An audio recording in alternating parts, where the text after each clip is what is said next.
Assalamualaikum warahmatullahi wabarakatuh. Selamat datang kembali di channel YouTube Dunia Beda, tempat di mana takdir bisa berbalik dalam sekejap mata. Namaku Diana. Dalam satu pagi, aku dipaksa mengenakan gaun pengantin milik kakakku. Gaun yang seharusnya dia pakai untuk menikahi pria kaya, tapi dia kabur. Aku, adiknya, yang tak pernah dianggap, didorong maju sebagai pengganti.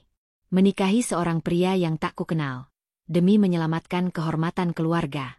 Aku tidak tahu bahwa gaun pengantin yang kupakai hari itu, bukanlah gaun kebahagiaan, tapi kain kafan untuk masa mudaku. Tapi siapa sangka, pria yang kunikahi. Namun sebelumnya bagi yang beragama Islam saya sarankan untuk menuliskan sholawat Nabi Muhammad, agar kelak sholawat ini menjadi saksi untuk mendapat syafaat di akhirat. Like dan subscribe ke channel ini sangat membantu menambah wawasan dan membantu kami membuat cerita baru yang menghibur. Ini adalah ceritaku. Cerita tentang bagaimana aku, yang selalu dianggap bayangan, dipaksa menggantikan takdir kakakku dan berakhir menikahi seorang pria yang kupikir adalah orang paling biasa di dunia. Namaku Diana. Usiaku 20 tahun. Bagi keluargaku, aku adalah udara. Aku ada, tapi tak terlihat. Aku bernapas, tapi tak terdengar. Aku adalah hantu yang bertugas menjaga rumah ini tetap berdiri. Kami tinggal di sebuah rumah peninggalan kakek di kawasan Antapani, Bandung. Sebuah rumah yang seharusnya terasa hangat, namun kini terasa begitu dingin, sedingin udara Lembang di malam hari. Sejak usaha ayah bangkrut beberapa tahun lalu, dan tubuhnya digerogoti penyakit, tawa di rumah ini hilang. Berganti dengan helaan napas panjang dan suara-suara tagihan yang diselipkan di bawah pintu. Setiap hari adalah perjuangan yang sama. Alarmku berbunyi pukul 3 pagi, saat jalanan Antapani masih diselimuti kabut. Aku tidak punya waktu untuk mengeluh. Aku langsung ke dapur, menyalakan kompor. Tanganku, yang seharusnya masih mulus di usiaku, sudah kapalan dan penuh luka gores. Mengiris bawang, mengulek bumbu, menahan panasnya minyak, semua kulakukan dalam diam. Aku memasak puluhan kotak nasi catering sendirian. Setelah subuh, dengan motor metik tuaku yang suaranya sudah batuk-batuk, aku berkeliling kota Bandung. Menembus kemacetan pagi, mengantar pesanan dari satu kantor ke kantor lain. Aku sering melihat gadis-gadis seusiaku tertawa di kafe, atau berjalan santai menuju kampus. Aku hanya bisa menelan ludah. Itu adalah kemewahan yang tidak pernah bisa aku bayangkan. Selesai urusan catering pukul 9, aku tidak beristirahat. Aku langsung menyalakan laptop tuaku. Layarnya sudah bergaris, tapi masih bisa diandalkan. Aku bekerja sebagai admin media sosial untuk 3 toko online sekaligus. Jari-jariku menari di atas keyboard. Menjawab pertanyaan pelanggan yang cerewet, mengurus pesanan yang rumit, hingga larut malam.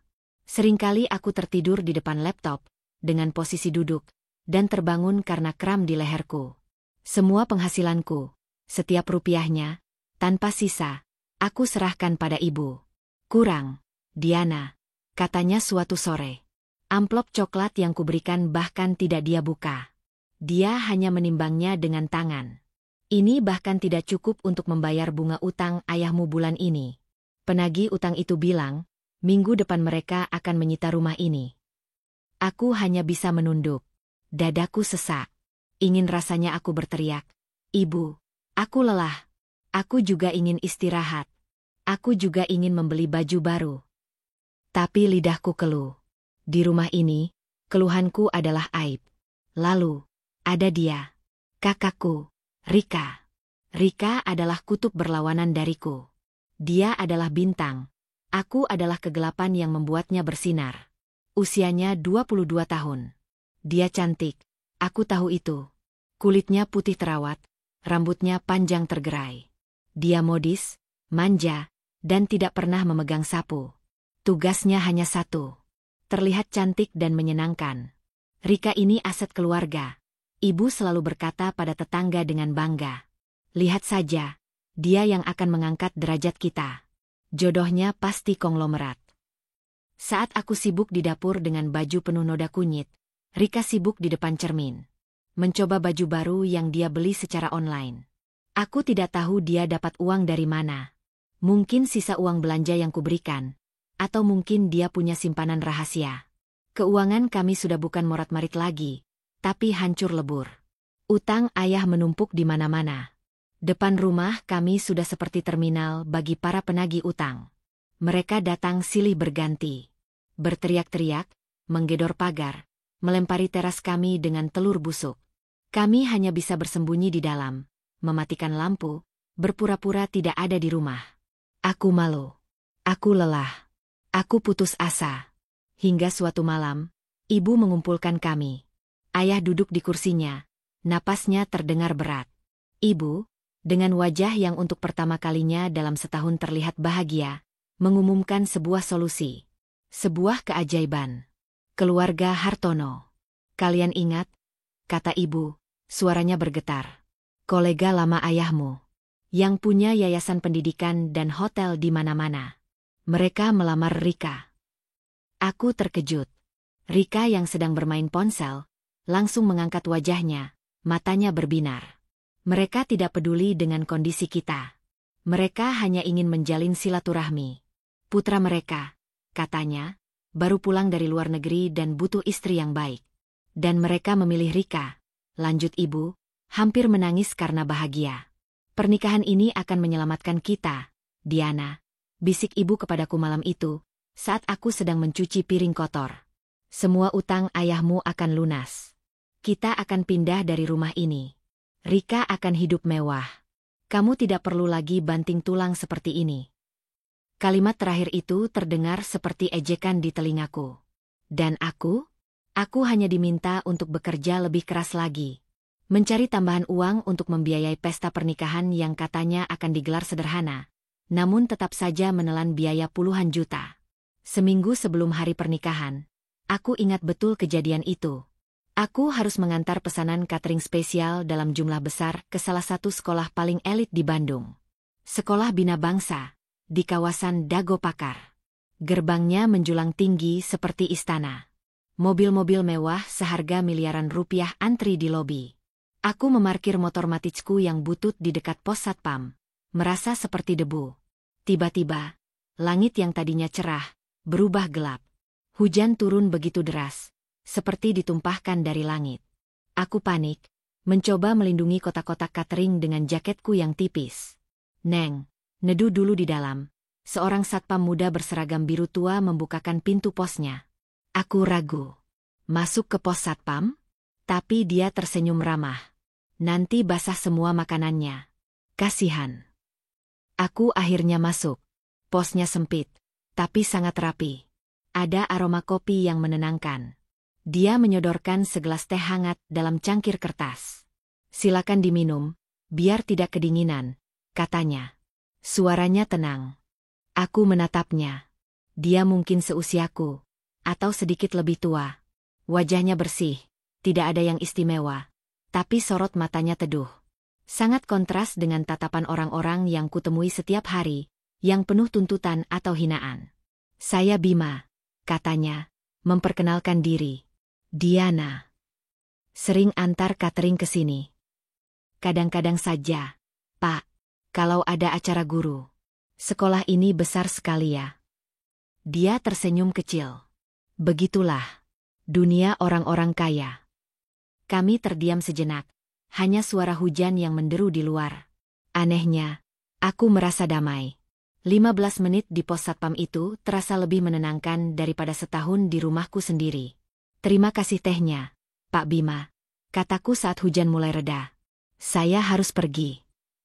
Hati-hati di jalan, Neng Diana, balasnya. Itu hanya pertemuan singkat. Aku tidak pernah memikirkannya lagi. Aku kembali ke duniaku yang kacau. Misiku adalah bekerja, memastikan pernikahan Rika berjalan lancar. Persiapan pernikahan Rika berjalan mulus. Tentu saja, karena aku yang bekerja siang malam mencari kekurangannya. Rika terlihat sangat bahagia. Dia terus-menerus memamerkan cincin berlian barunya, gaunnya yang katanya seharga motor Matizku, dan rencana bulan madunya ke Paris. Dia sama sekali tidak tahu, atau mungkin tidak peduli, bahwa aku harus menggadaikan satu-satunya kalung peninggalan nenekku untuk membayar uang muka vendor dekorasi. Aku melihat calon mempelai pria hanya sekali.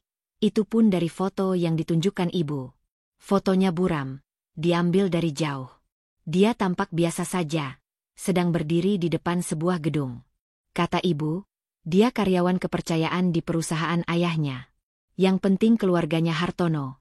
Diana, kata ibu, singkat. Rika beruntung. Malam sebelum hari H, aku tidak bisa tidur. Aku duduk di balkon kecil kamarku, menatap langit Bandung yang mendung. Ada perasaan aneh yang menyesakkan dadaku. Perasaan tidak enak yang tidak bisa kujelaskan. Seperti firasat buruk. Aku mencoba menepisnya. Mungkin aku hanya kelelahan. Besok adalah hari besar Rika. Besok, penderitaan keluarga kami akan berakhir. Aku memejamkan mata, berdoa dalam hati. Tapi firasatku benar. Besok, penderitaanku yang sesungguhnya, baru akan dimulai. Pagi itu, hari haji rumah kami di Antapani sudah riuh sejak pukul 4 pagi.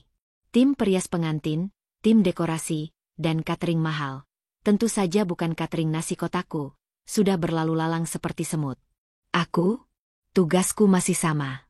Aku sibuk di dapur, membuatkan kopi dan teh untuk para pekerja.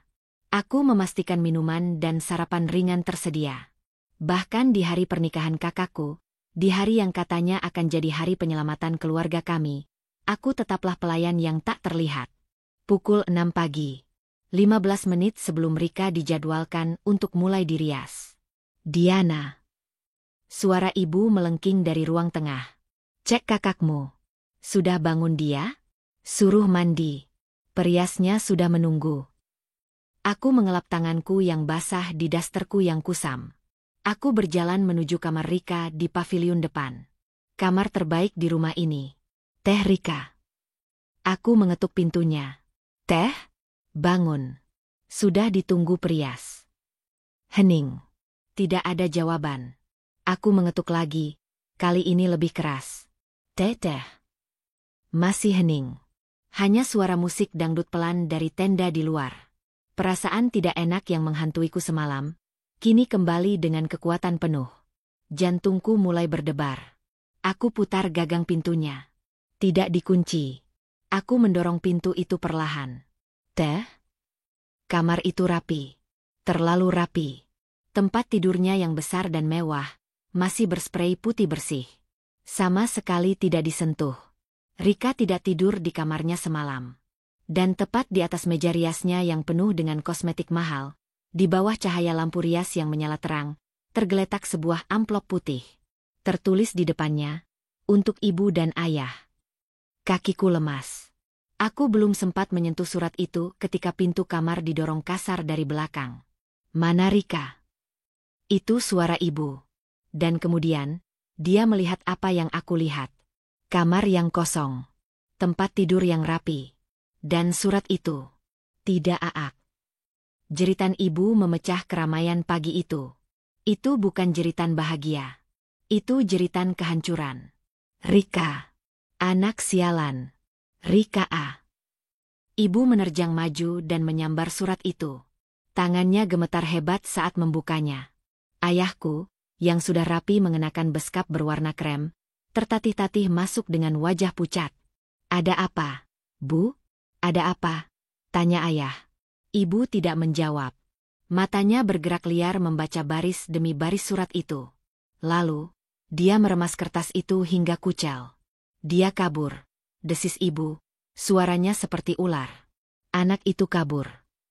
Apa? Ayah memegang dadanya. Kabur kemana? Dia pergi.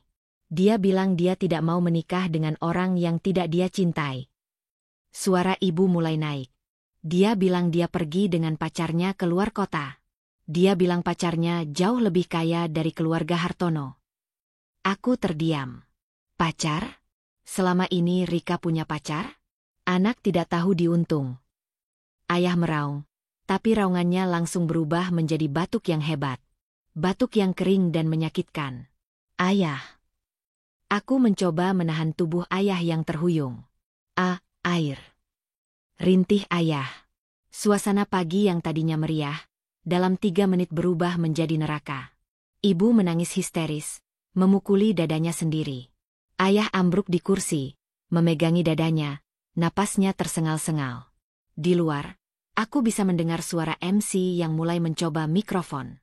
Tamu-tamu jauh sudah mulai berdatangan. Lalu, bencana berikutnya tiba. Telepon ibu, yang tergeletak di meja, berdering. Layar itu menyala, menampilkan nama yang membuat darah kami beku, keluarga Hartono. Mereka pasti menelepon untuk bilang sudah di jalan.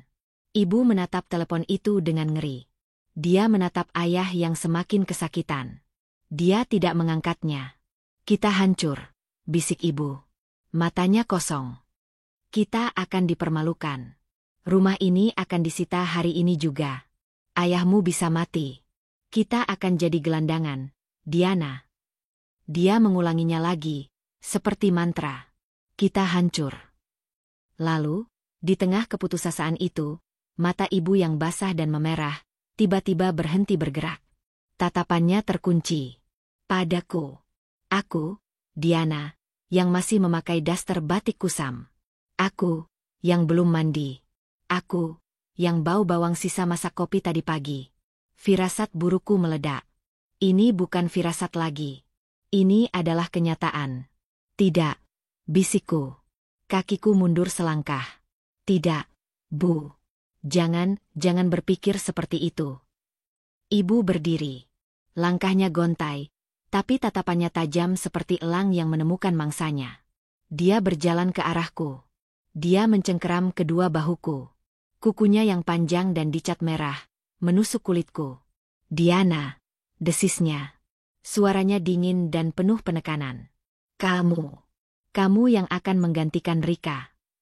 Seluruh darah di tubuhku serasa surut ke kaki. Aku menggeleng kuat. Enggak. Ibu gila? Aku bahkan tidak kenal calonnya. Aku tidak mau. Ini pernikahan Teteh Rika, bukan aku. Pelak.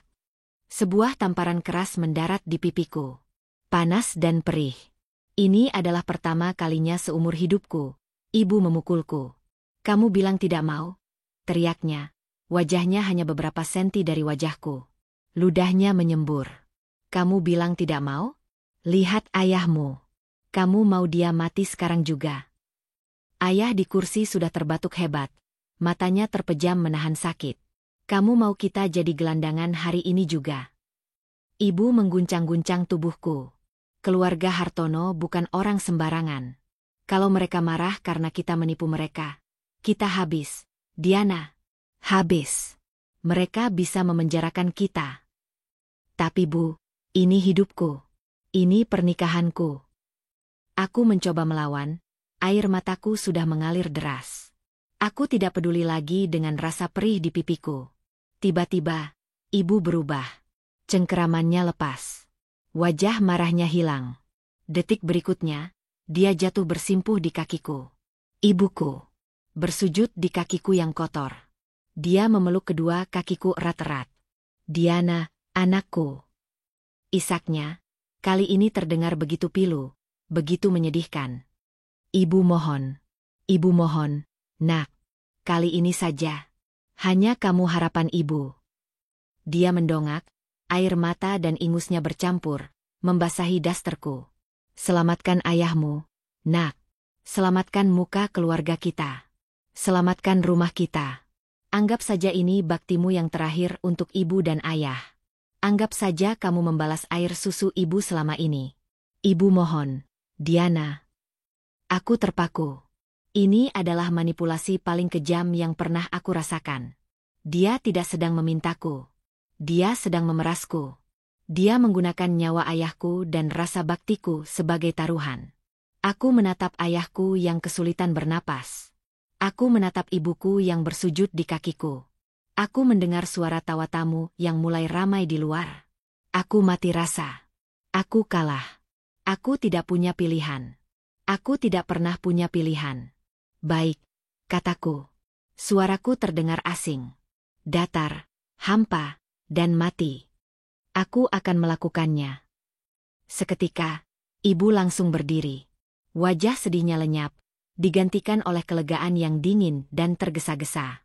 Bagus, teriaknya. Bibi, perias. Bawa dia ke kamar mandi. Mandikan dia. Rias dia. Rias dia sekarang juga. Aku ditarik. Aku diseret. 1 jam berikutnya adalah kabut yang menyakitkan. Tubuhku digosok paksa di kamar mandi. Aku didudukkan di depan cermin yang sama, yang seharusnya untuk Rika. Aku dipakaikan gaun pengantin Rika. Gaun putih yang indah itu terasa longgar di tubuhku yang kurus dan tidak terawat. Perias itu menatapku dengan iba. "Maaf, Neng. Tahan ya," bisiknya. Wajahku dipolesi bedak tebal dan alas bedak yang mahal. Tapi air mataku terus jatuh. Jatuh tanpa suara, membuat jalur hitam di pipiku yang baru saja dirias. "Diana, jangan menangis. Nanti riasanmu luntur," bentak ibu dari belakangku.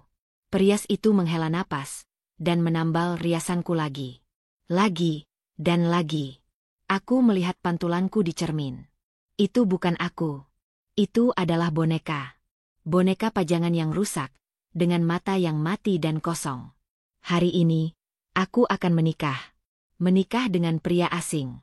Pria yang seharusnya menjadi milik kakakku. Pria yang mungkin akan jijik saat melihat wajahku nanti. Pria yang kunikahi demi utang. Kain kerudung pengantin yang tipis diturunkan menutupi wajahku. Duniaku menjadi buram. Rombongan pengantin pria sudah tiba. Seseorang berteriak dari luar. Jantungku serasa berhenti berdetak. Aku ingin lari. Aku ingin kabur seperti Rika. Tapi kakiku terpaku di lantai. Karena aku bukan Rika. Aku adalah Diana. Aku adalah tumbalnya. Suara gamelan Sunda mulai terdengar. Degung yang seharusnya terdengar merdu, kini terdengar seperti lolongan pilu di telingaku. Aku duduk di kamar, diapit oleh 2 bibiku yang berwajah tegang. Aku tidak berani mengangkat wajahku. Kain cadar tipis yang menutupi wajahku terasa seperti kain kafan, pengap dan menyesakan. Aku hanya bisa melihat ujung sepatuku yang berwarna putih, sepatu pinjaman milik sepupuku. "Ayo, Diana." "Pengantin pria sudah duduk," kata bibiku, menarik lenganku. Kakiku terasa seperti jeli. Aku tidak bisa menggerakkannya. Aku ingin pingsan saja di sini. "Jalan," bentak ibuku dari belakang. Suaranya pelan, tapi tajam menusuk. "Jangan buat malu keluarga." Tersenyumlah sedikit. Bagaimana aku bisa tersenyum? Aku berjalan keluar kamar. Seperti robot. Selangkah demi selangkah, aku menuruni tangga rumah kami di Antapani. Aku bisa merasakan puluhan pasang mata menatapku. Tamu-tamu yang hadir, tetangga, teman ayah, dan tentu saja, keluarga besar Hartono, semua menatapku. Mereka pasti mengira aku adalah Rika. Pengantin wanita yang cantik dan beruntung. Mereka tidak tahu aku adalah Diana, sang pengganti yang dikorbankan. Aku didudukkan di samping seorang pria. Aku tidak berani meliriknya. Aku hanya bisa mencium aromanya. Aneh. Dia tidak memakai parfum mahal yang menyengat seperti yang biasa dipakai pria-pria kaya di TV. Dia beraroma bersih, seperti sabun mandi biasa. Dan ada sedikit aroma minyak kayu putih. Penghulu di depanku mulai berbicara. Suaranya berdengung, tidak jelas di telingaku. Pikiranku melayang. Apakah pria di sampingku ini tahu bahwa aku bukan Rika? Apakah keluarga Hartono tahu? Apa yang akan terjadi jika mereka sadar aku adalah penipu?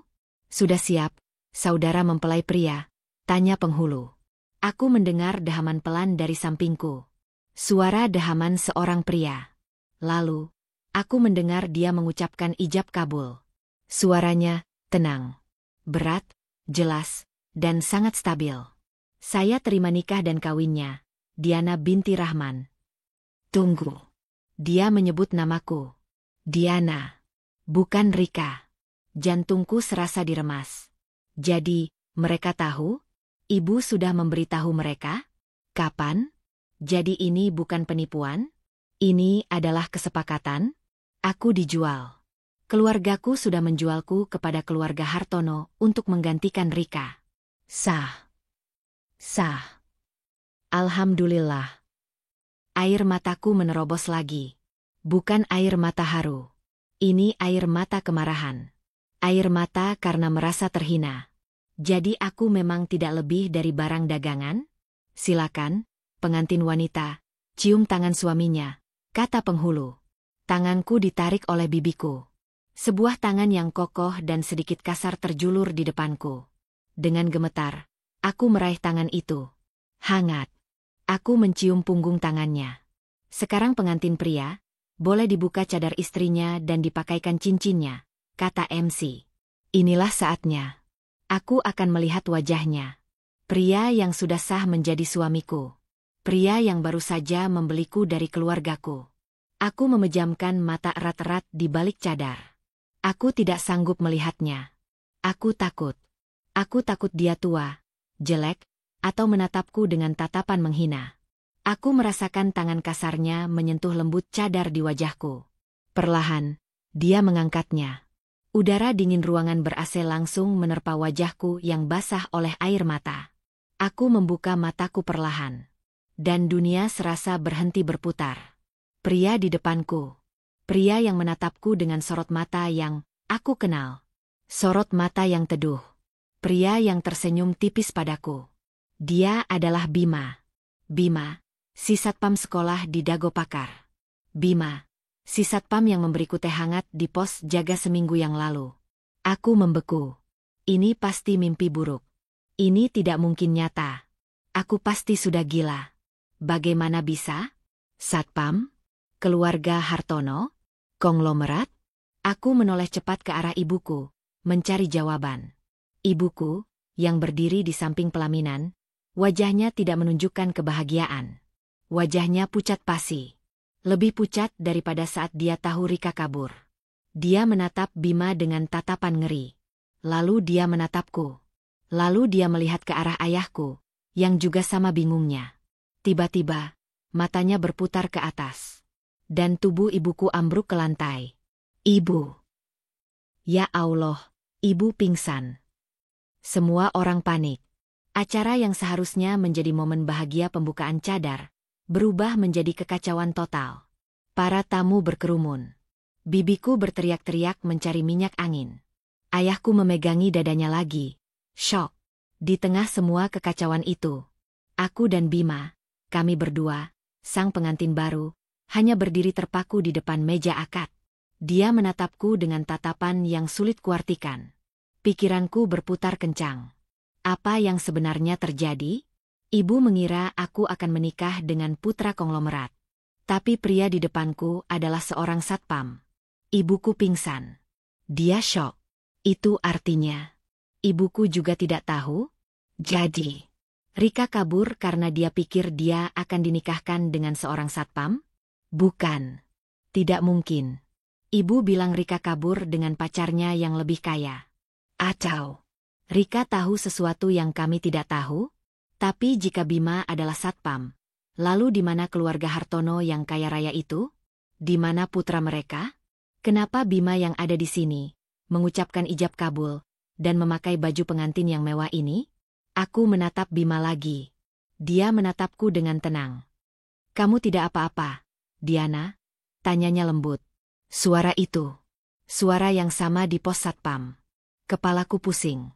Aku merasa dipermainkan oleh takdir. Aku merasa dipermalukan. 2 kali.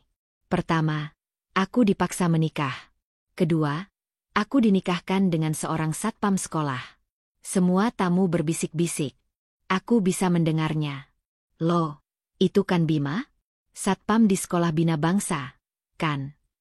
Kok bisa dia jadi pengantin prianya? Keluarga Hartono yang mana? Bukannya ini Bima si satpam kompleks? Ya ampun, kasihan sekali. Demi menutupi utang, anaknya dinikahkan dengan satpam. Wajahku panas. Aku malu. Aku hancur. Hidupku sudah benar-benar berakhir. Dari bayangan keluarga, kini aku menjadi istri seorang satpam. Aku menundukkan kepala dalam-dalam. Air mataku kembali menetes, jatuh ke atas gaun pengantinku yang mahal. Gaun ini, yang seharusnya menjadi simbol kemewahan, sekarang terasa seperti seragam kehinaan yang paling menyakitkan. Ibu akhirnya sadar setelah diperciki air. Acara dilanjutkan dengan terpaksa. Resepsi sederhana itu terasa seperti acara pemakaman. Tidak ada tawa. Tidak ada kebahagiaan. Ibuku duduk di kursi roda, wajahnya kosong, menolak bicara pada siapapun. Ayahku hanya diam, terlihat kalah. Aku dan Bima, kami berdiri di pelaminan seperti dua patung bodoh. Menerima ucapan selamat yang terdengar seperti ucapan bela sungkawa. Aku tidak berani menatap Bima. Aku tidak berani menatap siapapun. Aku hanya ingin hari ini berakhir. Aku ingin menghilang dari muka bumi ini. Acara resepsi yang terasa seperti pemakaman itu akhirnya selesai. Sore menjelang maghrib, para tamu terakhir sudah pulang. Mereka pulang sambil membawa bisik-bisik dan tatapan iba yang menusukku. Ibuku tidak bicara padaku sama sekali sejak dia siuman. Wajahnya mengeras, menatap lurus ke depan, seolah aku adalah aib berjalan. Ayahku hanya duduk diam, sesekali memijat dadanya yang tampak sesak. Diana, suara lembut Bima menyentuh telingaku. Aku terlonjak. Aku lupa. Aku sudah punya suami. Kita pulang sekarang, katanya pelan. Dia mengulurkan tangannya. Aku ragu. Tapi dia menungguku dengan sabar. Akhirnya, aku menyambut tangan itu.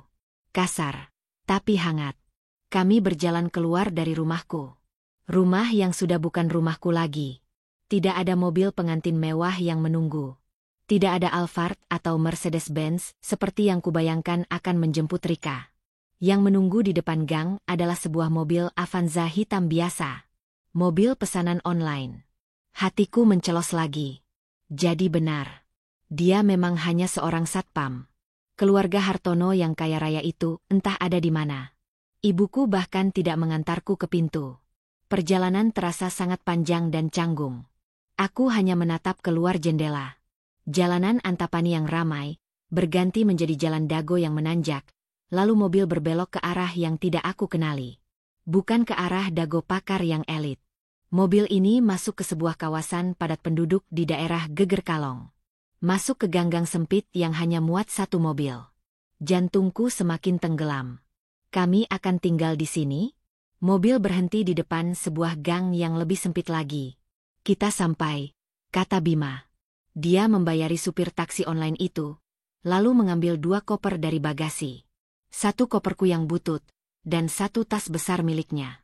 Mari, ajaknya. Dia berjalan di depanku, menuntunku melewati gang sempit yang becek. Kami berhenti di depan sebuah rumah petak kecil. Biasa disebut kontrakan. Catnya berwarna hijau pudar, dengan teras sempit yang hanya cukup untuk 2 kursi plastik. Ini rumah baruku. Air mataku yang susah payah kutahan, akhirnya jatuh lagi. Dari bayangan di rumah Antapani, kini aku pindah ke rumah kontrakan sempit di Geger Kalong. Menjadi istri seorang satpam. Takdirku benar-benar kejam. Maaf, kata Bima pelan, seolah bisa membaca pikiranku. Dia membuka kunci pintu kayu yang sudah lapuk. Hanya ini yang aku punya saat ini, Diana. Aku tidak menjawab. Aku hanya masuk. Di dalam, aromanya pengap. Perabotannya sangat sedikit. Hanya ada 1 set sofa kain yang sudah kusam di ruang tamu kecil, 1 televisi tabung tua, dan sebuah dapur sempit di belakang. Hanya ada 1 kamar, katanya lagi, menunjuk pintu di sebelah kanan. Kamu tidur di kamar. Biar aku tidur di sofa ini. Aku menatapnya. Kenapa? Dia tersenyum tipis. Aku tahu pernikahan ini terjadi bukan karena keinginanmu. Aku tidak akan memaksamu melakukan apapun. Anggap saja aku temanmu. Istirahatlah. Kamu pasti lelah. Malam itu, aku menangis sejadi-jadinya di atas kasur kapuk yang tipis di kamar baruku. Aku menumpahkan semua rasa sakit, malu, dan amarahku. Aku dipaksa, dibuang, dan sekarang terdampar di tempat ini. Aku tidak mendengar Bima mengeluh. Aku hanya samar-samar mendengar suara televisi di luar, sebelum akhirnya aku tertidur karena kelelahan. Keesokan paginya, aku terbangun karena suara adzan subuh. Kepalaku pusing. Aku keluar kamar, dan mendapati Bima sudah rapi dengan seragam satpamnya yang berwarna biru tua. Lengkap dengan pentungan dan borgol di pinggangnya. Pemandangan itu seperti tamparan di wajahku. Ini nyata. Suamiku seorang satpam. Aku sudah siapkan sarapan, katanya, menunjuk meja makan kecil. Ada 2 piring nasi goreng. terlihat gosong di beberapa bagian. Dan 2 gelas teh hangat. Aku harus berangkat jaga pagi. Pintu jangan lupa dikunci. Kalau butuh apa-apa, ini ada sedikit uang di atas meja. Dia meletakkan beberapa lembar uang 50 ribuan. Lalu dia pergi. Aku duduk sendirian di rumah kontrakan sempit itu. Memakan nasi goreng gosong buatan suamiku. Rasanya aneh. Tapi air mataku tidak keluar lagi. Mungkin sudah habis. Hari-hari berlalu seperti itu. Bima sangat sopan. Dia tidak pernah menyentuhku. Dia tidur di sofa setiap malam tanpa mengeluh. Dia berangkat pagi sebelum aku bangun, pulang larut malam saat aku sudah pura-pura tidur. Dia selalu meninggalkanku sarapan, dan uang belanja harian di meja. Dia pria yang baik. Terlalu baik. Dan itu membuatku semakin bingung. Hingga keanehan pertama muncul, sekitar seminggu setelah pernikahan kami. Aku terbangun tengah malam karena haus. Saat aku berjalan ke dapur, aku mendengar Bima bicara di teras luar. Aku mengintip dari balik tirai jendela. Dia sedang menelepon. Tapi, bahasanya aneh. Pastikan merger itu berjalan lancar, katanya. Suaranya rendah dan tegas. Saya tidak peduli penawaran mereka. Kita akuisisi 51% sahamnya. Do not file me. Dia berbicara bahasa Inggris. Bukan bahasa Inggris biasa, tapi bahasa Inggris yang fasih, cepat, dan penuh istilah bisnis yang tidak aku mengerti. Merger? Akuisisi? Aku terpaku. Seorang satpam? Berbicara soal akuisisi saham? Mungkin aku salah dengar. Mungkin dia sedang main game? Atau berhayal? Aku cepat-cepat kembali ke kamar tidur. Jantungku berdebar. Keanehan kedua terjadi beberapa hari kemudian. Saat itu Bima sedang libur. Dia hanya memakai kaos oblong dan celana pendek, sedang memperbaiki genteng yang bocor di belakang rumah. Tiba-tiba, sebuah mobil Toyota Alphard hitam yang sangat mewah berhenti di mulut gang. Aku, yang sedang menyapu teras, langsung panik. Mobil semewah itu masuk ke gang sempit ini? Pasti salah alamat. Seorang pria berjas mahal, mungkin seharga motor Matichku, turun dari mobil. Dia terlihat kebingungan, melihat nomor-nomor rumah. Lalu, dia berjalan lurus ke arah rumah kontrakan kami. Aku cepat-cepat masuk ke dalam. Permisi, Pak, panggil pria itu. Bima turun dari atap, wajahnya penuh keringat dan kotoran. Ya, kata Bima, santai. Dan pemandangan berikutnya membuat mulutku menganga. Pria berjas mahal itu membungkuk. Sangat dalam. Sangat hormat. Pak, katanya, suaranya penuh rasa segan. Maaf mengganggu waktu istirahat Bapak. Semua dokumen sudah siap sesuai instruksi Bapak. Rapat Dewan Direksi sudah dijadwalkan ulang. Pak. Dia memanggil Bima, suamiku yang satpam itu, dengan sebutan, Pak. Bima hanya mengangguk. Wajahnya tenang. Bagus. Pastikan tidak ada yang curiga sampai saya kembali. Sekarang kamu boleh pergi. Baik, Pak. Saya permisi. Pria itu membungkuk lagi, berjalan mundur, masuk ke Alphardnya, dan pergi. Aku keluar, menatap Bima dengan bingung. Siapa itu, Mas? Tanyaku. Ini pertama kalinya aku memanggilnya, Mas. Bima menoleh, tersenyum santai. Oh, itu. Teman lama. Dia sales mobil. Tadi mau nawarin kredit mobil tapi aku tolak. Katanya enteng. Bohong. Itu jelas-jelas sebuah kebohongan. Sales mobil tidak bersikap seperti itu. Puncaknya adalah sore ini. Ponselku berdering. Nama, Ibu, tertera di layar. Ini pertama kalinya dia meneleponku sejak hari pernikahan. Halo, Bu. Diana. Suara ibu terdengar panik dan marah. Ayahmu. Ayahmu masuk rumah sakit. Jantungnya kumat. Gara-gara pernikahan sialanmu itu. Dadaku sesak. Ayah kenapa, Bu? Dia butuh operasi pasang ring. Cepat. Kita butuh uang 80 juta rupiah malam ini juga. Bentak ibu. Cepat minta pada suamimu si satpam itu. Paling gajinya cuma cukup buat beli beras. Tapi kamu harus minta. gadaikan apapun yang dia punya. Ini salahmu. Telepon ditutup. Aku terduduk lemas di lantai. 80 juta? Ya Allah, dari mana kami dapat uang sebanyak itu? Gaji Bima sebagai satpam mungkin hanya 3 atau 4 juta sebulan. Aku menangis. Aku merasa bersalah.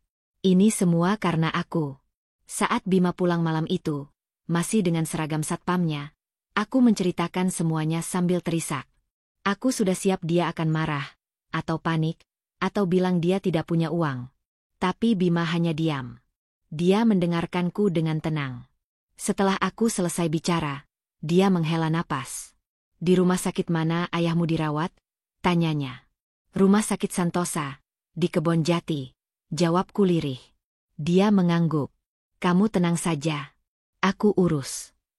Dia mengambil ponselnya. Ponselnya biasa saja, bukan ponsel mahal. Dia hanya menelepon satu nomor. Halo, katanya. Tolong selesaikan semua administrasi dan biaya perawatan di Rumah Sakit Santosa Bandung, atas nama pasien Bapak Rahman. Dia diam sejenak, mendengarkan. Ya, semuanya. Pastikan beliau mendapat kamar VVIP dan perawatan terbaik. Gunakan dana pribadi saya. Terima kasih. Telepon ditutup. Itu saja. Aku menatapnya bingung. Mas Bima, telepon siapa? Teman, katanya singkat. Sudah, jangan khawatir. Ayahmu akan baik-baik saja. 1 jam kemudian.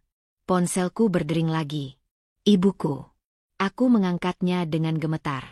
Diana. Suara ibuku terdengar aneh. Gemetar. Iya, Bu. Gimana ayah? Diana, pihak rumah sakit baru saja datang ke kamar. Mereka bilang, semua biaya operasi dan perawatan ayahmu lunas. Apa? Lunas, Diana. 80 juta. Dan ayahmu dipindahkan ke kamar VVIP paling mahal. Siapa yang bayar? Kamu utang ke rentenir. Aku menatap suamiku. Bima. Yang saat itu sedang berada di dapur sempit kami. Dia sedang menuangkan air panas ke gelas, membuat mie instan kuah rasa soto. Dia meniup-niup mie-nya dengan santai, seolah membayar 80 juta adalah hal sepele seperti membeli mie instan. Aku menutup telepon ibuku. Aku berjalan mendekati Bima. Jantungku berdebar sangat kencang. Lebih kencang daripada saat di meja akad. Aku menatap pria berseragam satpam ini. Pria yang berbicara bahasa Inggris bisnis. Pria yang didatangi orang berjas dari mobil Alphard. Pria yang baru saja melunasi tagihan rumah sakit 80 juta rupiah lewat satu panggilan telepon. Mas Bima, bisikku. Ya? Katanya, sambil menyeruput kuah mie-nya. Kamu, sebenarnya, siapa? Pertanyaanku menggantung di udara sempit dapur kontrakan itu. Kamu, sebenarnya, siapa? Bima berhenti menyeruput mie instannya. Dia meletakkan mangkuk itu perlahan di atas meja. Sangat perlahan. Hening. Satu-satunya suara adalah detak jam dinding tua di ruang tamu. Dia menatapku. Tatapan teduhnya yang biasa kini hilang. Berganti dengan sorot mata yang dalam, serius, dan penuh rahasia. Seolah-olah topeng yang selama ini dia pakai, baru saja retak. Dia tidak lagi terlihat seperti Bima si satpam. Maafkan aku, Diana, katanya pelan. Suaranya yang berat terdengar berbeda. Aku tidak bermaksud membohongimu selama ini. Darahku berdesir. Jadi benar. Bohong? Suaraku bergetar. Campuran antara takut dan marah. Kamu bayar 80 juta rupiah seperti membeli permen. Pria berjas dari mobil Alphard memanggilmu. Pak. Kamu bicara soal akuisisi saham. Bohong apa yang kamu maksud, Mas? Jawab aku. Aku tidak bermaksud membentak, tapi emosiku sudah di puncak. Bima menghela napas panjang. Dia melepaskan topi satpamnya yang tergantung di paku dinding, dan meletakkannya di meja. Seolah itu adalah simbol dia menyerah. Kamu benar, katanya. Semua yang kamu lihat itu benar. Aku bukan Bima si satpam. Dia menatap lurus ke mataku. Namaku Bimantara Hartono. Jantungku serasa berhenti berdetak. Hartono. Nama itu. Nama keluarga yang menghancurkan hidupku. Hartono, bisikku. Seperti keluarga Hartono? Yang melamar Teteh Rika. Dia mengangguk pelan. Aku adalah putra tunggal keluarga Hartono. Aku adalah pria yang seharusnya dinikahi oleh kakakmu, Rika. Kakiku lemas. Aku berpegangan pada kusen pintu dapur. Duniaku berputar. Jadi, dia orangnya? Pria kaya raya itu? Tapi kenapa? Suaraku nyaris tak terdengar. Kenapa kamu, kenapa? Aku menunjuk seragam satpamnya yang tergantung. Kenapa kamu jadi satpam? Kenapa kita tinggal di rumah kontrakan sempit di Geger Kalong ini? Kenapa kamu makan mie instan? Bima berdiri. Dia tidak lagi terlihat santai. Dia terlihat berwibawa. Aura seorang pemimpin yang selama ini tersembunyi, kini terpancar kuat. Karena aku lelah, Diana, katanya. Aku lelah dengan wanita yang hanya melihatku sebagai mesin uang. Aku lelah dengan kepalsuan. Selama ini, semua wanita yang mendekatiku hanya menginginkan hartaku. Dia berjalan pelan ke arahku. Aku refleks mundur selangkah. Saat orang tuaku menjodohkanku dengan Rika, aku mengajukan satu syarat. Aku ingin menguji calon istriku. Aku ingin tahu, apakah dia tulus mencintaiku sebagai pria biasa, atau hanya mencintai nama Hartono di belakang namaku. Jadi, aku mencoba mencerna. Kamu menyamar. Ya, Yayasan Pendidikan Bina Bangsa di Dago Pakar itu adalah salah satu milik keluargaku. Aku datang ke sana bukan sebagai pemilik, tapi sebagai Bima, si satpam baru. Itu adalah penyamaran yang sempurna untuk mengamati. Mengamati siapa? Teteh Rika. Awalnya, ya, kata Bima. Aku mencari tahu tentang Rika.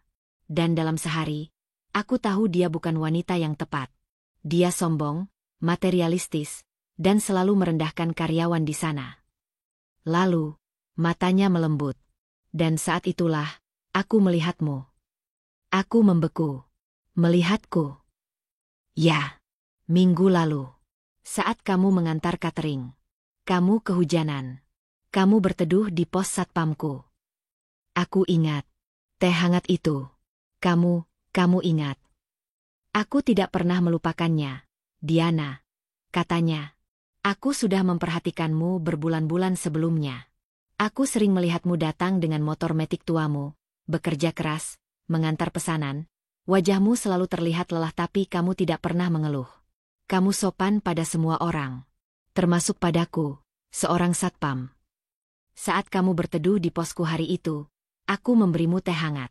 Dan kita bicara. 15 menit. Kamu bercerita sedikit tentang usahamu. Tapi tidak sekalipun kamu mengeluhkan nasibmu. Kamu tulus, Diana. Kamu baik. Aku tidak tahu harus berkata apa. Jadi, pertemuan itu bukan kebetulan? Sejak saat itu, lanjutnya, aku tahu, perjodohan dengan Rika harus gagal. Aku sengaja membocorkan informasi palsu kepada Mak Comblang, bahwa putra Hartono itu ternyata bangkrut, dan sekarang hanya bekerja sebagai karyawan biasa, sebagai satpam. Ya Allah, jadi ini alasannya. Dan benar saja, kata Bima, dugaanku tepat.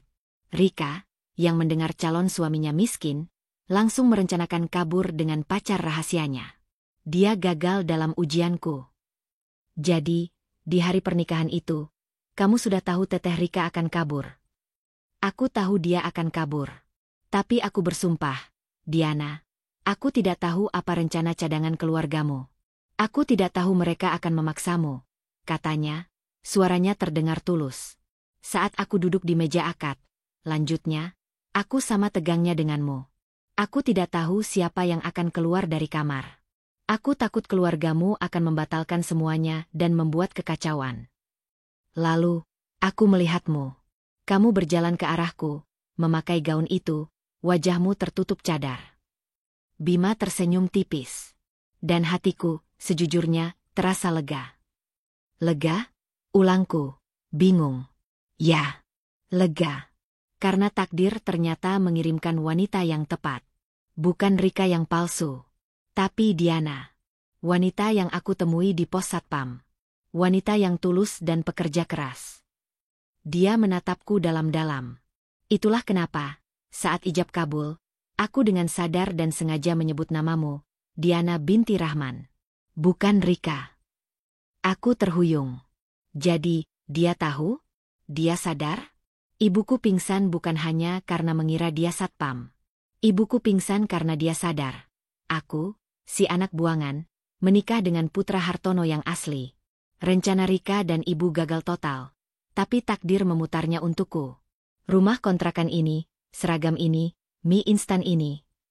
Kata Bima, menunjuk ke sekeliling kami. Ini semua adalah bagian dari ujianku untuk Rika. Tapi ternyata, ini menjadi caraku untuk mengenalmu lebih jauh, Diana. Selama seminggu ini, aku melihatmu. Kamu tidak pernah menuntut. Kamu tidak pernah menghinaku. Meskipun kamu tahu aku, hanya seorang satpam. Kamu menerima nasi goreng gosong buatanku. Kamu mengurus rumah sempit ini. Kamu tetap menghormatiku sebagai suamimu. Kamu lulus ujian yang bahkan tidak pernah aku berikan padamu, Diana. Aku terduduk di kursi. Kepalaku pusing. Seluruh hidupku. Seluruh hinaan yang kuterima. Semua pengorbanan yang kupikir sia-sia. Ternyata. Jadi. Bisikku, pria berjas itu, yang di mobil Alphard. Namanya Hardy. Asisten pribadiku. Dia datang untuk melaporkan soal rapat dewan direksi yang aku tunda. Dan telepon soal saham?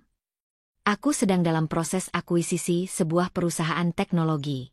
Dan telepon soal ayahmu, aku hanya menelepon direktur utama Rumah Sakit Santosa, yang kebetulan adalah temanku. Semua kepingan puzzle itu menyatu. Suamiku. Pria yang tidur di sofa sempit. Pria yang memakai seragam satpam. Adalah Bimantara Hartono.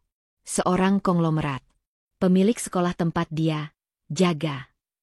Dan dia memilihku. Aku menatap Bima, atau Bimantara. Aku tidak tahu harus memanggilnya apa. Jadi, semua ini, seminggu ini, hanya sandiwara? Tanyaku. Air mataku mulai menetes lagi. Kali ini bukan air mata sedih. Ini air mata syok. Bima berlutut di depanku. Dia menatapku dengan tatapan yang belum pernah kulihat sebelumnya. Penuh penyesalan, tapi juga penuh harapan. Itu awalnya sandiwara untuk Rika. Tapi seminggu bersamamu di rumah ini, Diana, itu adalah hal paling nyata yang pernah aku rasakan, katanya tulus. Maafkan aku sudah membohongimu. Dia mengulurkan tangannya yang kasar, tangan yang sama yang memberiku teh hangat, tangan yang sama yang kucium di meja akad. Aku menatap tangan itu.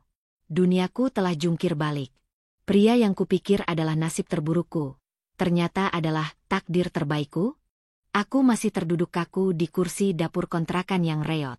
Kata-kata itu. Bimantara Hartono. Putra tunggal.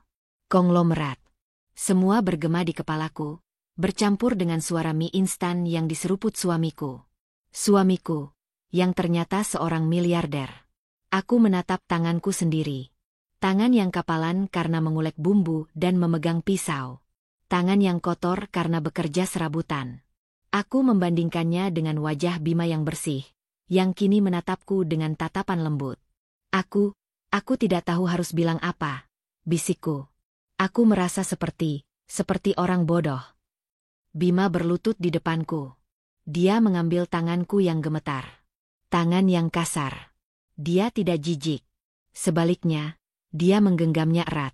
Kaulah wanita terpintar yang pernah aku temui, Diana, katanya, suaranya tulus.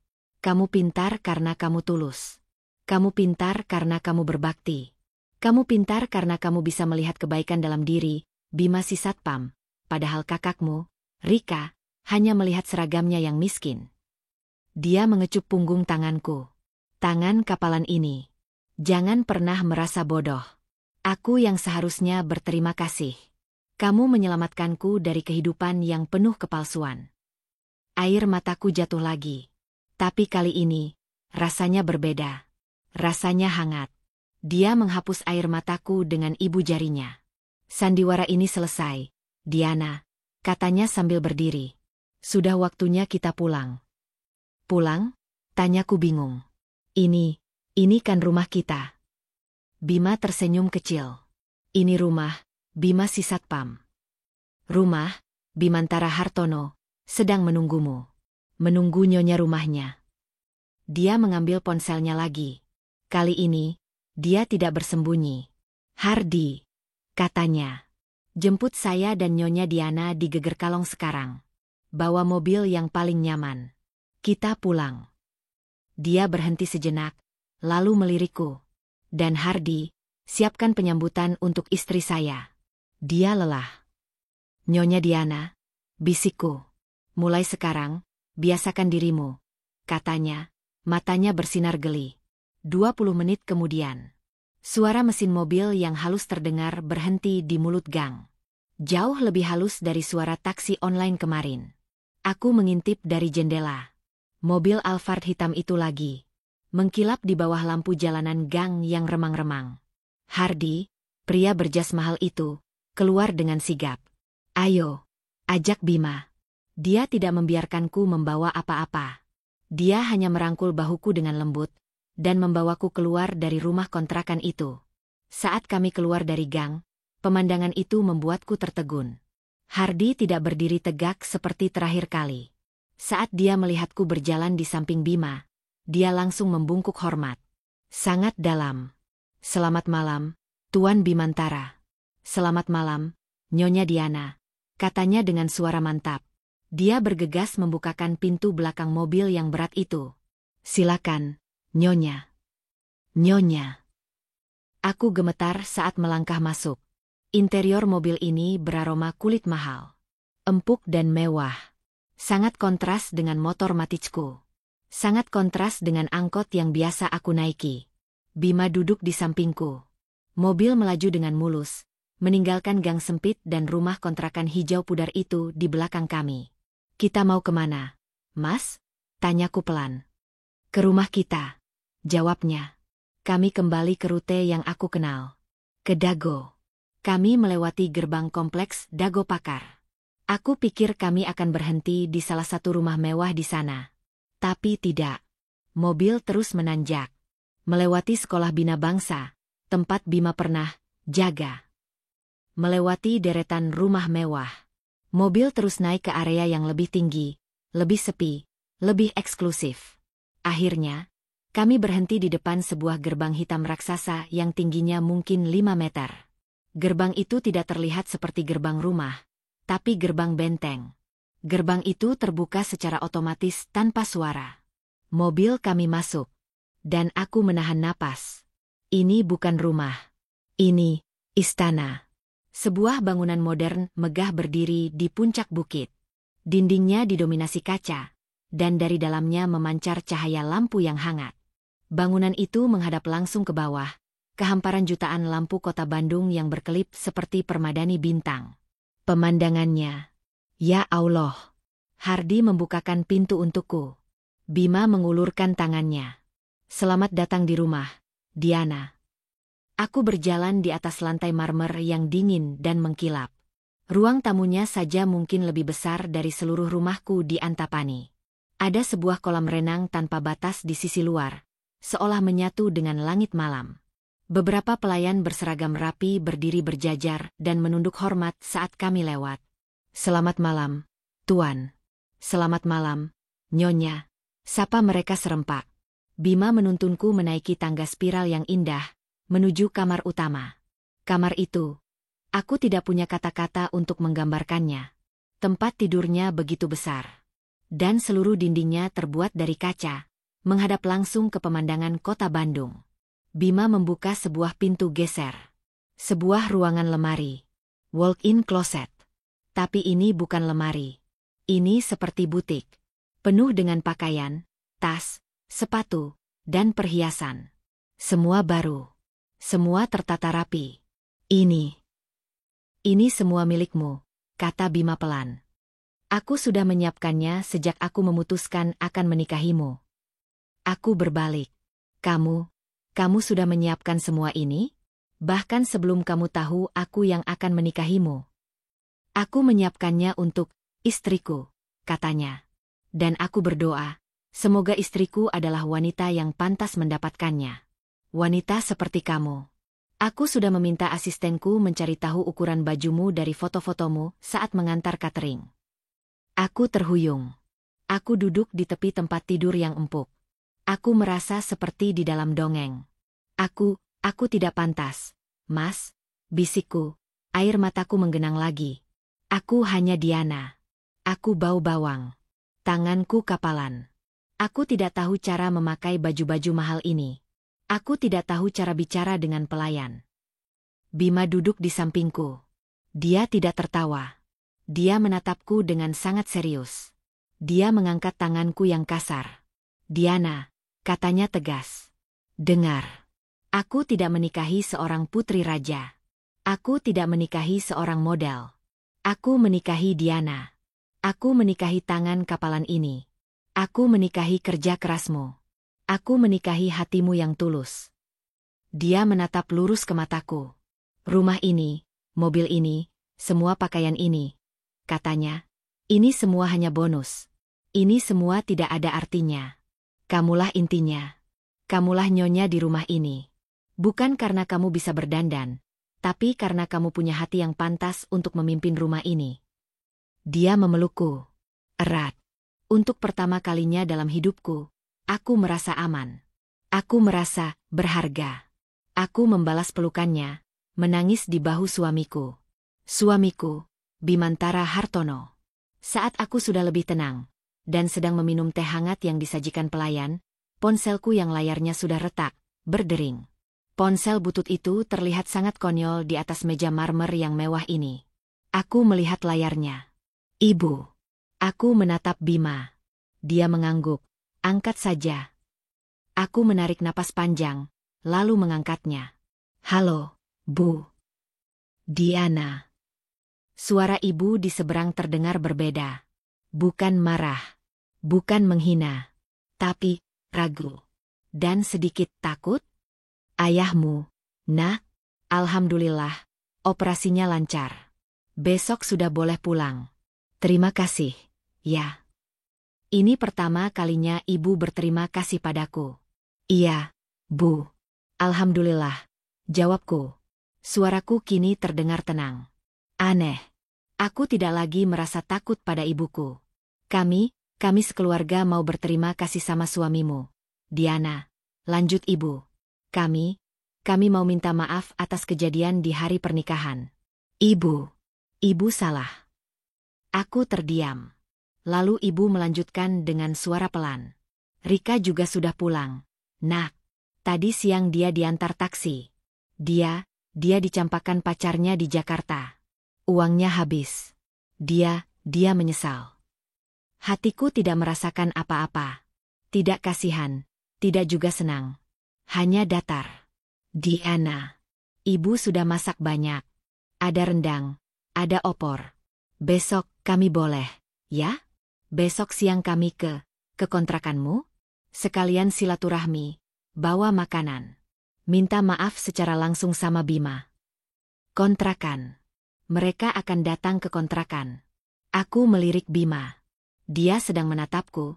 Sebuah senyuman tipis yang sangat sulit diartikan terlukis di wajahnya. Dia mengangguk pelan padaku.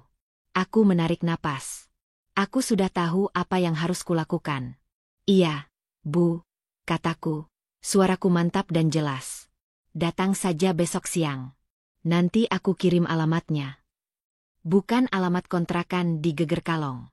Tapi alamat istana ini. Di puncak Dago Pakar. Keesokan harinya, matahari di Dago Pakar terasa berbeda. Cahayanya masuk menembus dinding kaca raksasa di kamar kami. Terasa hangat, tidak membakar. Aku terbangun bukan karena alarm pukul 3 pagi. Aku terbangun secara alami, di atas kasur paling empuk yang pernah aku rasakan. Untuk sesaat, aku bingung. Aku di mana? Lalu aku melihatnya. Bimantara. Suamiku. Dia tidak sedang memakai seragam satpam. Dia baru selesai mandi, memakai kaos polo putih bersih dan celana pendek. Dia sedang berdiri di balkon, meminum kopi sambil menatap hamparan kota Bandung di bawah kami. Dia terlihat seperti seorang raja yang mengamati kerajaannya. "Sudah bangun?" tanyanya, tersenyum saat melihatku. Seorang pelayan masuk tanpa suara, membawakan teh hangat dan sarapan ringan untukku di atas nampan perak. "Nyonya Diana, ini sarapan paginya," katanya sopan. Aku masih canggung. "Terima kasih, Mbak." "Hari ini mereka datang," kata Bima, duduk di sampingku. "Kamu siap?" Aku menarik napas panjang. Aneh. Rasa takut yang biasanya mencengkeramku setiap kali berhadapan dengan ibu atau Rika, kini hilang. Lenyap. Berganti dengan ketenangan. "Aku siap, Mas," kataku. "Aku mandi. Aku tidak memakai daster batik kusamku lagi. Bima sudah membuangnya." Aku memilih pakaian paling sederhana yang ada di lemari butikku. Sebuah gamis rumahan berwarna pastel yang lembut dan nyaman. Aku tidak memakai riasan, hanya menyisir rambutku dengan rapi. Aku tidak perlu berdandan. Aku adalah nyonya di rumah ini. Pukul 11 siang. Ponsel bututku berdering. "Ibuku. Diana. Ibu sudah di jalan ini. Ibu pakai taksi online. Tapi alamat yang kamu kirim ini aneh sekali. Ini kan Dago Pakar Atas? Area elit? Kamu tidak salah kirim alamat? Ini ibu sudah di depan gerbang sekolah Bina Bangsa." Aku tersenyum tipis. "Enggak salah kok, Bu. Lurus saja terus ke atas. Nanti juga sampai." Bima sudah menyuruh Hardi dan para penjaga di gerbang depan untuk bersiap. Setengah jam kemudian, teleponku berdering lagi. Kali ini suara ibuku terdengar panik. "Diana, ini alamat apa?" "Kami disuruh berhenti di depan gerbang hitam besar sekali. Kayak gerbang istana. Satpamnya galak-galak. Katanya ini rumah pribadi, tidak boleh sembarangan masuk." "Kamu di mana?" "Kamu kerja jadi pembantu di sini, ya?" "Ya Allah, Diana. Kamu jadi pembantu di rumah segede ini?" Aku melirik Bima. Dia menahan tawa. "Suruh satpamnya bicara sama aku, Bu," kataku tenang. Terdengar suara ibu memanggil satpam. Lalu suara pria yang tegas. "Halo, dengan siapa ini?" "Ini Diana, istri dari Tuan Bimantara Hartono. Tolong bukakan gerbangnya. Keluargaku sudah datang." Hening sejenak. Lalu suara satpam itu berubah total. "Siap, Nyonya. Mohon maaf, Nyonya." Gerbang segera dibuka. Aku menutup telepon. Aku dan Bima berdiri di lobi utama yang megah, di depan pintu kayu jati setinggi 3 meter. Menunggu. Beberapa saat kemudian, aku melihatnya. Taksi online biru yang reot itu. Berjalan pelan dan ragu di jalan marmer pribadi kami. Mobil itu terlihat sangat kecil dan kusam di antara taman kami yang terawat sempurna dan deretan mobil mewah Bima yang terparkir di garasi terbuka. Mobil itu berhenti tepat di depan lobi. Pintunya terbuka. Ayahku keluar lebih dulu. Dia tampak sehat, tapi bingung. Dia menatap bangunan rumah kami dengan mulut ternganga. Lalu ibuku. Dia keluar sambil menenteng rantang susun berisi rendang. Matanya bergerak liar, ketakutan dan takjub. Dan terakhir, Rika, kakakku. Si anak emas. Dia tidak lagi terlihat cantik dan modis. Dia terlihat kusam. Wajahnya sembab, rambutnya acak-acakan. Dia memakai baju murah yang warnanya sudah pudar. Dia terlihat kalah. Mereka bertiga berdiri kaku di depan mobil. Seperti 3 orang desa yang tersesat di istana presiden. Lalu mereka melihat kami. Aku. Dan Bima, yang berdiri di sampingku. Waktu seakan berhenti. Aku bisa melihat mata ibuku membelalak. Dia menatap Bima. Lalu dia menatap seragam satpam yang terparkir rapi di pos penjagaan depan, yang dipakai oleh satpam yang asli. Lalu dia menatap Bima lagi, yang kini memakai jam tangan mahal dan kaos polo yang harganya mungkin lebih mahal dari seluruh isi lemari ibuku. Rantang berisi rendang yang dipegang ibu, terlepas dari tangannya. Perang. Rendang dan opor ayam itu tumpah, berceceran di lantai marmer yang mengkilap. "Bima?" bisik ibuku. Suaranya gemetar hebat. "Kamu." Tuan? Ayahku hanya diam. Wajahnya pucat pasi. Dia akhirnya mengerti. Tapi Rika.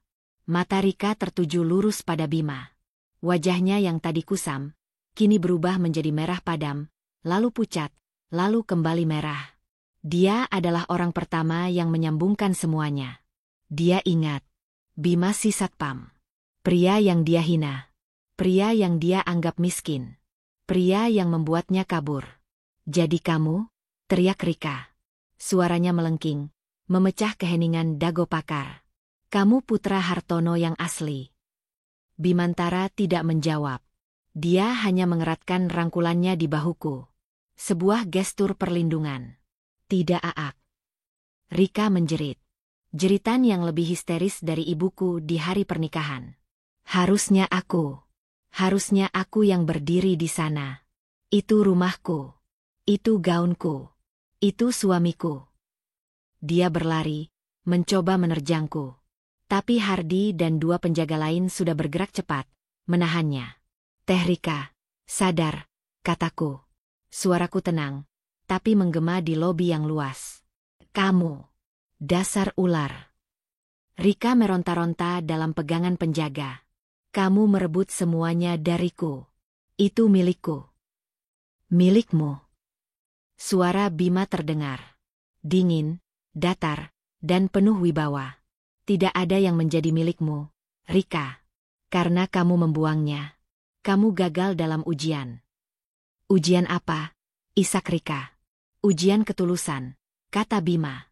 Dan kamu gagal total. Kamu menukar berlian dengan batu kerikil yang kamu pikir emas. Saat itu, ibu dan ayahku tidak tahan lagi. Keduanya jatuh bersimpuh di lantai.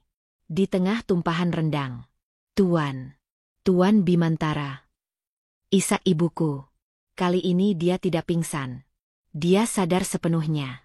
Dia menangis, bersujud di lantai.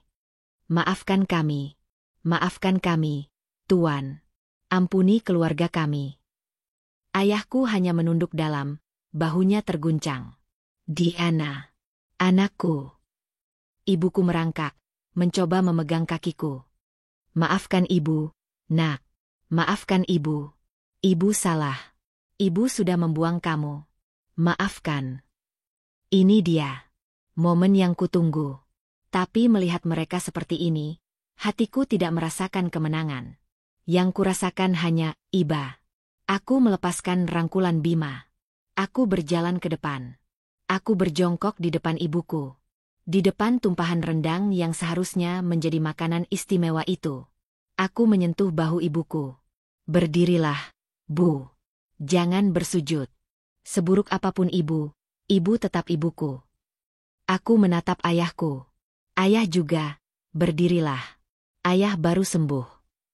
Aku menatap Rika, yang masih menangis histeris. Teh Rika, berhentilah berteriak. Aku berdiri tegak. Aku menatap mereka satu persatu. Keluarga yang sudah membuangku. Aku sudah memaafkan kalian, kataku pelan. Lalu aku berbalik dan menggenggam tangan suamiku. Tangan Bima.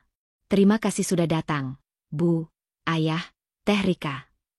Aku menatap ibuku dan Rika lekat-lekat. Kalian tidak perlu minta maaf lagi. Karena aku justru mau berterima kasih. Mereka menatapku bingung. Ya. Terima kasih, kataku. Terima kasih, Teh Rika, karena teteh kabur. Terima kasih, Bu, karena ibu sudah memaksaku memakai gaun pengantin itu. Karena kalian membuangku, aku jadi menemukan takdirku. Karena kalian menghinaku, aku jadi menemukan berlian yang asli. Semua penderitaan yang kalian berikan padaku, ternyata adalah jalan dari Allah untuk mempertemukanku dengan suami terbaik di dunia. Wajah ibu dan Rika pucat pasi.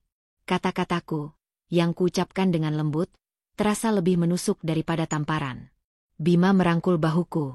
Hardi, kata Bima. Tolong antarkan tamu-tamu saya pulang dengan selamat. Dan pastikan mereka tidak kekurangan apapun untuk kedepannya. Kami berbalik. Aku dan Bimantara Hartono. Kami berjalan berdampingan, masuk ke dalam istana kami. Pintu kayu jati yang besar itu tertutup perlahan di belakang kami. Aku tidak menoleh lagi. Aku tidak perlu melihat ayahku yang membeku. Aku tidak perlu melihat ibuku yang menangis dalam penyesalan terdalamnya. Dan aku tidak perlu melihat Rika, yang akhirnya terduduk lemas di lantai marmer, di samping rendang yang tumpah. Menangisi takdir mewah yang dia buang, yang kini dipungut oleh adik yang selalu dia hina. Hidupku yang dulu bayangan, kini baru saja dimulai. Di bawah cahaya matahari Dago Pakar.